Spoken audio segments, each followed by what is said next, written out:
Greetings, Boogie fans! Michael here, and with the recent announcement of Pokemon Brilliant Diamond and Shining Pearl, it got me thinking, what if Pokemon was worse? More specifically, what if instead of the iconic, powerful, intelligent, beautiful Cynthia, the hands down best champion in all of Pokemon, the Sinnoh region was stuck with me instead?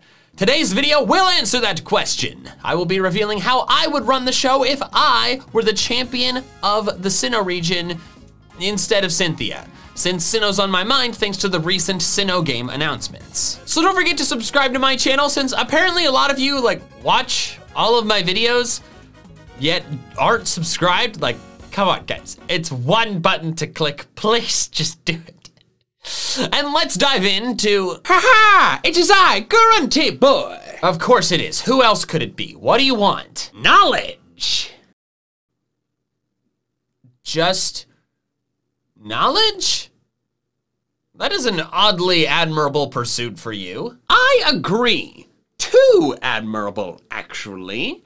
That's why I've decided to get it by stealing your college diploma. Wait, what? Grunty Boy, stealing someone's diploma doesn't give you their knowledge. It's just a piece of paper. Oh. Well, I thought it was like an Iron Man situation, where the equipment gives you the powers. Why on earth would you think that? Because I lack knowledge, Michael! Why do you think I'm seeking it? All right. How about instead of committing Grand Theft Diploma, you just check out CuriosityStream, the sponsor of today's video. CuriosityStream has thousands of streamable documentaries and non-fiction TV shows on topics like history, nature, science, food, technology, travel, and more. That's exactly what I needed! Wait, but do they feature collections of curated programs handpicked by experts? What an oddly specific question. But yes, 35 of them actually, plus they have lots of award-winning exclusives and originals. You can stream it to any device for viewing anytime, anywhere. Fantastic! How do I get it? All you have to do is head to the link in the description below and use code MNJTV to get a whole year of CuriosityStream for just $14.99. 15 bucks for a year?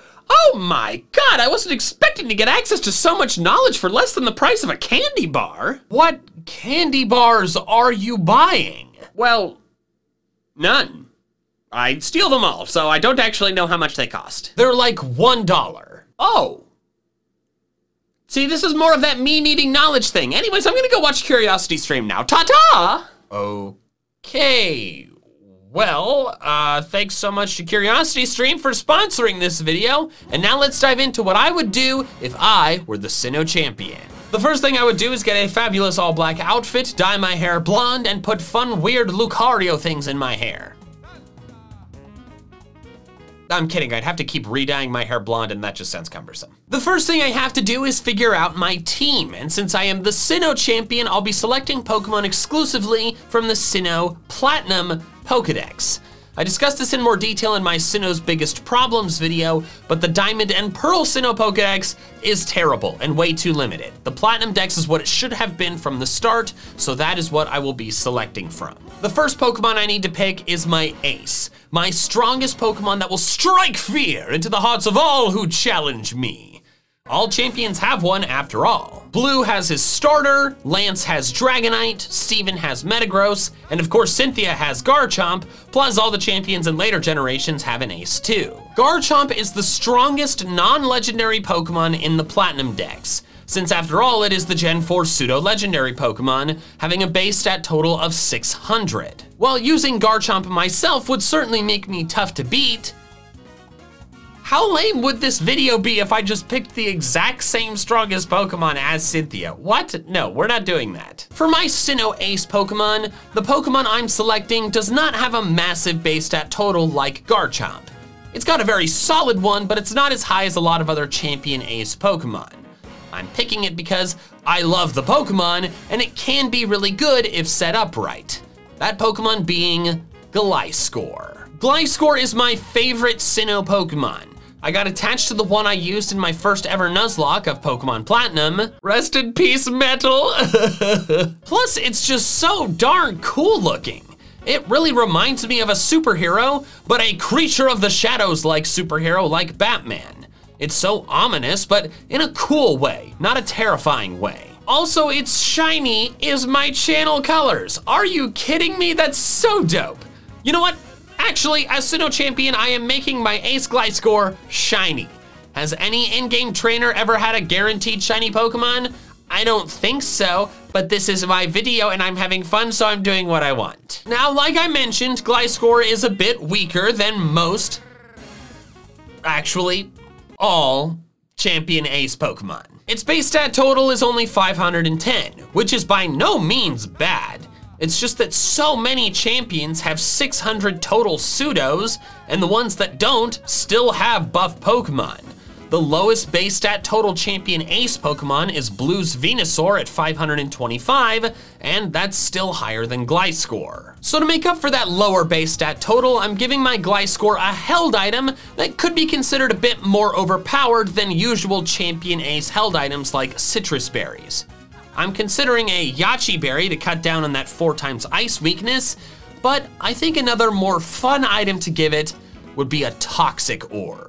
Yes, Gliscor's hidden ability is Poison Heal, which means if it's poisoned, it heals 1/8 of its max health every turn instead of losing health. I think it would be really cool if my Ace Gliscor could not only get healthier every turn, but also not be given a stable status condition like burn or sleep after the end of the first turn, because that's when the Toxic Orb activates. So if they give me one in the first turn, that would not be great. And also I would have to use max potions instead of full restores, because it'd be really stupid to get rid of my own poison that I put there and want. But I'm willing to work around that. Now you might be thinking, hidden ability Poison Heal? What? No, that was not in Gen 4, and you'd be right. However, I am building my team with Gen 8 battle mechanics, since that's what I assume and hope that Brilliant Diamond and Shining Pearl have. Because if they don't, big yikes from me. So to summarize so far, my ace would be a shiny Gliscor with a Toxic Orb and Poison Heal, or Hyper Cutter and a Yache Berry. For its moveset, Earthquake is a necessity, and its flying move would either be Aerial Ace or Acrobatics. Aerial Ace for the Toxic Orb version, and Acrobatics for the Yache Berry version, so that it gets stronger once the Yache Berry is gone. Although, quick aside, if Gliscor got Dual Wing Beat, I would give that to the Poison Heal version over Aerial Ace. I say if because we don't know if Gliscor could learn Dual Wing Beat because it's not available in Sword and Shield. However, I feel like they'd probably give it to him. Frickin' Clefairy can learn Dual Wing Beat, and its wings are barely their tiny blunt spikes. For the last two moves, I'd run Sword Stance so I can really ruin someone's day if I get one of those off. And last would be U-Turn to pivot out if things get sticky. I considered running Thunder Fang and Fire Fang to cover Gliscor's water and ice weaknesses. However, those moves are so weak that even if they're super effective, 2x super effective, they're still not stronger than Stab Unresisted Earthquake. Sky Uppercut would be, but Sky Uppercut is not 100% accurate. And remember, if it's not 100% accurate, it's 50% accurate. And also I value the ability to pivot with U-Turn. So that's my ace shiny Gliscor, but what about the rest of my team? Well, I need something to cover Gliscor's pesky ice weakness, so I think a cool Pokemon to do that would be Scizor. So Gliscor and Scizor can be brothers. Aha. Scizor is a really cool Pokemon and really powerful as a bonus. And while it does have a 4x fire weakness, that is its only weakness. Mine would of course have the ability Technician since it's far and away its best ability, plus it makes its stab priority Bullet Punches 60 power instead of 40. I'd also give it X Scissor for Bug Stab since Gliscor is already pivoting with U-Turn, and Dual Wing Beat for flying coverage. Both hits of Dual Wing Beat get the Technician boost, meaning if both hit, its power is 120. The final move would be Double Team. I consider giving it Sword Stance as well, but I feel like it's better to have more than one ways to ruin someone's day, and Double Team can definitely ruin some days. Another Sinnoh Pokemon that I'm quite fond of that I want to include on the team just because I want to include it is Gallade. I've liked Gallade since I was a kid because I think its fighting style of up-close sword fighting is really cool. Is it better than Gardevoir? Well, I think it might have been before Gardevoir became a fairy type, but once Gardevoir became a fairy type, then it got really freaking good, so no. But I like it, and that's what matters. Its ability would probably be Steadfast, but Justified would be fine too, since I don't think either are incredible. It would of course have Close Combat and Psycho Cut, its de facto stab move since its introduction, and then I'd give it Poison Jab to counter fairies and Stone Edge to counter flying types. So far, my squad is Gliscor, Scizor, and Gallade, a team of 3 really cool Pokemon. However, that could cause some problems if my opponent decides to start Will-O-Wisping everything, so I need a special attacker or 2, or 3. And I decided to go with Togekiss. Togekiss is not one of my all-time favorite Pokemon, but I've used it on multiple occasions with quite a lot of success thanks to it being so freaking strong, having a base stat total of 545. I love that a Pokemon that starts out as weak as Togepi,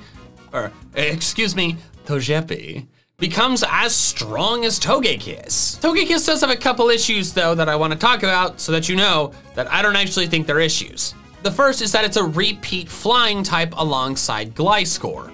However, thanks to their secondary typings, the only weakness they actually share is ice. And both of my other Pokemon, Gallade and Scizor, have super effective stab attacks against ice. Plus, repeat types are totally fine. Cynthia had both Milotic and Gastrodon in Diamond and Pearl. So like, if she can do it, I can do it. Actually, on the topic of Cynthia, the other issue is that she used a Togekiss in Platinum, and so it'd be like, oh, you're taking a Pokemon from Cynthia. I thought you said you weren't gonna emulate her too much, and it's like, okay, no, it's different. It's different. First off, she only used it in Platinum, didn't use it in Diamond and Pearl. Wasn't in the Diamond and Pearl decks, but that does, shut up. And her Togekiss was normal flying type. Was before there was fairy type. Hers was not fairy flying. Mine would be fairy flying. Therefore, mine is different and special and I'm okay. My Togekiss would run Air Slash, Dazzling Gleam, Flamethrower, and Thunder Wave with the ability Serene Grace. Yep, it's a proper Para-Flinch Togekiss. With paralysis and a 60% chance to flinch, your Pokemon will never move. Sorry, I'm just feeling a bit mean today. Also, people talk about how difficult Cynthia is, and I agree. It's just, can we take a moment to talk about the fact that they could have given her Togekiss Serene Grace, so 60% flinch chance with Air Slash, but they gave it the vastly worse ability Hustle instead. An ability that boosts attack and it only has special attacks. So like, she's still tough, but it could have been worse. And so I'm doing the worse. So with this squad of 4 Pokemon so far, every one of their weaknesses is covered by a stab attack of at least one of the others, aside from Gliscor's water weakness, Gallade's ghost weakness, and Gallade's flying weakness. So let's work on covering those with our last 2 Pokemon. First, the water weakness, and I think the Pokemon I'm gonna go with is Tangrowth. I considered going with Luxray since I love Luxray, but its lack of a good physical electric type move disqualifies it from a champion team in my opinion. Plus, Tangrowth is a kind of an interesting Pokemon that doesn't get a whole lot of love, and I think it would be cool to use it. Also, it's got a pretty high base stat total, 535. That's not far behind Togekiss. I'm tempted to give mine its hidden ability Regenerator so that it heals whenever it switches out, and you know, that just seems fun and kind of evil.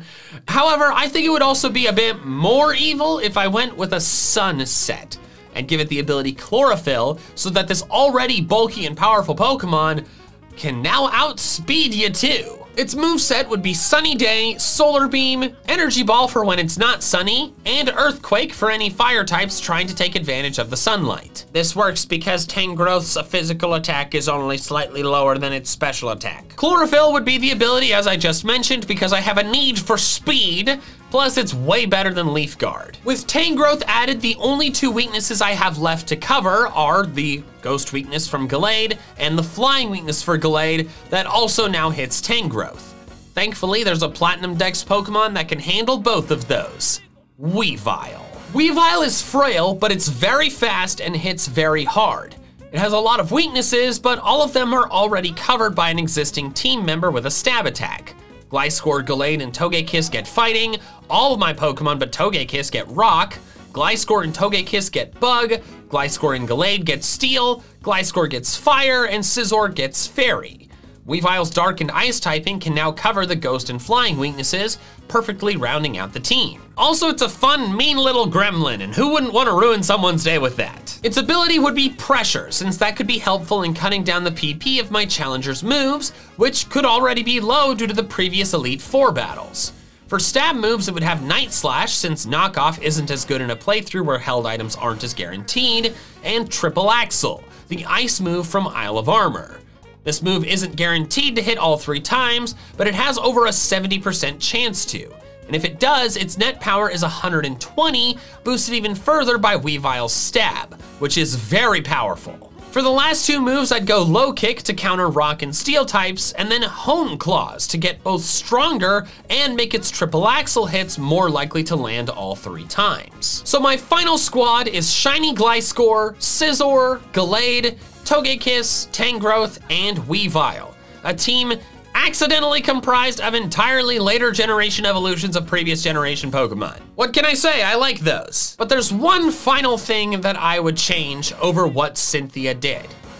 I wouldn't just stand there and watch as a child saves the world. What are you doing, Cynthia? You're the champion. Your Pokemon are way higher level than the kids, and you're letting them just be on the struggle bus against Cyrus. Come on. Just ridiculous. If I was champion, I would save the world myself. Thanks so much for watching, and an extra special thanks to my patrons over on Patreon, who are helping support my channel independent of fluctuating YouTube ad rates. If you want to help support me in the same way, the link is in the description below. Also, if you want to check out some more of my fun content, I recommend these videos here. All right, that's all I have for now. So until next time, big fans, gotta catch them all.